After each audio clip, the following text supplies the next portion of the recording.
ಒಂದು ಪಾತ್ರೆಗೆ ಎಣ್ಣೆ, ಸಾಸಿವೆ, ಜೀರಿಗೆ, ಹಸಿಮೆಣಸಿನಕಾಯಿ, ಈರುಳ್ಳಿ ಹಾಕಿ ಫ್ರೈ ಮಾಡಿ. ಎನ್ಟಿಆರ್ ಅರಿಶಿನ ಪುಡಿ, ತೇಜು ಮೆಣಸಿನಕಾಯಿ ಪುಡಿ, Teju chicken masala and fry. ನಂತರ ರುಚಿಗೆ ತಕ್ಕಷ್ಟು ಉಪ್ಪು ಎಲ್ಲವನ್ನೂ ಚೆನ್ನಾಗಿ ಮಿಕ್ಸ್ ಮಾಡಿ. ನಂತರ ಕಟ್ ಮಾಡಿದ ಟೊಮೆಟೊ ಹಾಕಿ ಮಿಕ್ಸ್ ಮಾಡಿ. ಸ್ವಲ್ಪ ಬೆಂದ ಮೇಲೆ ಲಾಸ್ಟ್ನಲ್ಲಿ ಕೊತ್ತಂಬರಿ ಸೊಪ್ಪು ಹಾಕಿ. ಈಗ ಟೊಮೆಟೊ ಗೊಜ್ಜು ರೆಡಿಯಾಗಿದೆ. Simple and tasty recipe.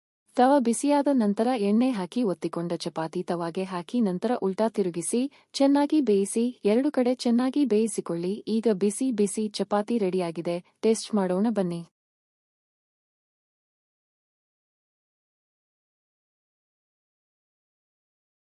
ಜಾರಿಗೆ ಬೆಳ್ಳುಳ್ಳಿ, ತೆಂಗಿನಕಾಯಿ, ಕೊತ್ತಂಬರಿ ಸೊಪ್ಪು, ಜೀರಿಗೆ, ಅರಿಶಿನ ಪುಡಿ ಹಾಕಿ ಸ್ವಲ್ಪ ನೀರು. ಇದಕ್ಕೆ ಹಸಿಮೆಣಸಿನಕಾಯಿ ಹಾಕಬಹುದು, ಆದರೆ ನಾನು ಇದನ್ನು ಸ್ಕಿಪ್ ಮಾಡಿದ್ದೇನೆ. ಹಾಕಿ ರುಬ್ಬಿಕೊಳ್ಳಿ. ಫೈನ್ ಪೇಸ್ಟ್ ಆಗಿ ಮಾಡಿಕೊಳ್ಳಿ.